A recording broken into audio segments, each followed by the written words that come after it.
Hey, welcome to Bible and Wi-Fi Day 2. 333, glad that you are here. Yeah. Yesterday was a great lesson. Remembering where you began helps you see where you are. I'm excited for today's lesson as well. But before we really jump in, we got to earn the money. got to do some sponsors. Yeah. You want me to go first? Yeah. All right. Hey, sponsor is Clean Release duct tape, painter's tape. It's the official tape of OCC. We use it for our carpet to maintain social distance. Yeah. So just a little shout out. That stuff is all it's quacked up to be. Yeah. Surprise, he had a pun. That's good because I didn't see it before you pulled it out either. You're on top of it, man. Yeah. All right, hey, my sponsor is Discraft, specifically Golf Discraft. Yeah. I'm actually going to play some Frisbee golf this weekend with some friends down in Columbus. Nice. I'm pretty excited. So that's my sponsor, so I'll go ahead and throw. Yeah, when you took it out, I cringed a little from last week. We really almost had a situation. Yeah, that would have been bad. Anyway. Hey, let's play another. You want a Bean Boozle one? I want to Bean Boozle again. All right. Go ahead. You want me to go first this time? Babe. Yeah. All right. Let's do Last time I had what I have: buttered popcorn and toothpaste. Yeah. All right, let's see what I get. It did fish and birthday cake. It's a good combination. What is this, man? It's on the line. I'm trying to. Okay. Yeah, that's rough. Yeah. Toasted marshmallow or stink bug? Toasted. The white one? I'm going with you. You're going with me? Yeah, I don't care. Where is it? Where is it? It's this one right here. It's got a little brown in it. When you say that about something you're about to put in your mouth. All right, go ahead. All right, toasted marshmallow or stink bug? Cheers. I got the stink bug. I got the marshmallow. That is awful. I can smell it out of your breath. Oh, that is awful. Oh, that's good. Oh. That's good marshmallow. Well, anyway, hey, we talked about, remembering where you began helps you go where you are. Yep. See where you are. What do you got for us today, man? Yeah. Point today is kind of I can smell that. Is realizing where you're at helps you see where you need to go next. Right.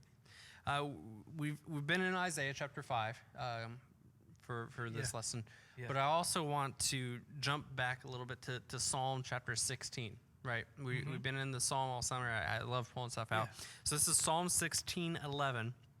It says, "You make known to me the path of life. You fill me with joy in your presence, with eternal pleasures at your right hand." Yeah. And the part of that verse that I really want to harp on for just a minute is the first part. It says, "You make known to me the path of life." When we are chasing after God and seeking wisdom from Him, He's going to show us the correct path. Right. But man, I want to kind of illustrate this from personal experience. Realizing where you're at helps you see where to go next. When I was younger, we went on this what was called the Great Western Vacation. We went out to Phoenix and California, Seattle, did everything in between. But this was before the times of smartphones, and we didn't have a TomTom or Garmin. We just had this huge, giant atlas. Yeah. And my mom sat in the front seat, and she would trace her finger along the map. But it was important for my dad to know where we were to figure out what exit we needed to take, to figure out where we are going, right? It's impossible to know where to go without knowing where you are. And the same is true in our spiritual lives. You're not going to know how to get where you want to be unless you realize where you are. And that next step, we talk about steps a lot, is going to look different for a lot of different people. For some, maybe it's believing for the first time. For some, it's repenting. For others, it might be baptism. And we're praying for those of you that are contemplating that decision. That's one of the best decisions you can ever make. For some, it might be prayer. It might be seeking wise counsel. For some, though, it might be this whole evangelizing thing. Like we talked about it in the last lesson, when we experience God's forgiveness, that should, in turn, make us excited to share it with others, right? With the shiny new thing, right? So it doesn't matter what step you're at, as long as you realize where you are. and you move towards making that next step. So what I want to ask, for those of you watching, slide up, comment, text, whatever it is, what is one area of your life that you can more intentionally embrace God? What about you, Pape?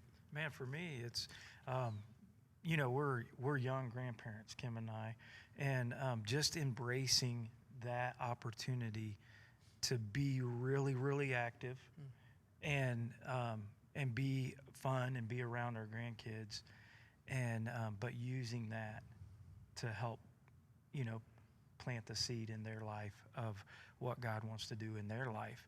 And so, like, just embracing that. Just like the people of Israel, they needed a wake-up call that God was working in their life. And every time I see those boys, I need to think about that. Yeah. Hey, this is where I'm at, and embrace it. Yeah.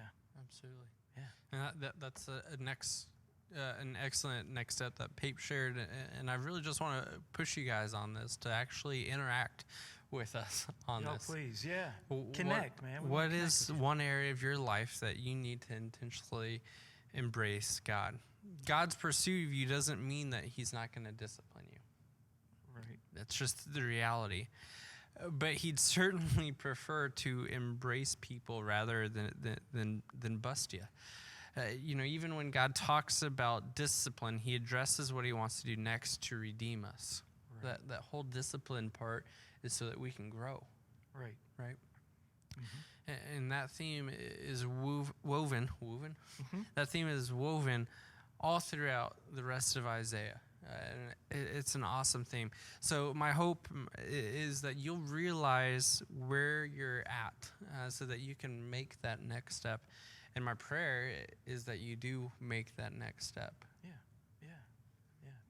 Absolutely. Hey, we want to throw an announcement on there.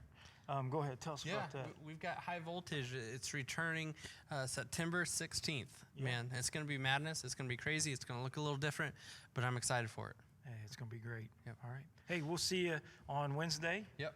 And at 3:33. 3:33, Bible and Wi-Fi. All right. See you guys. See you.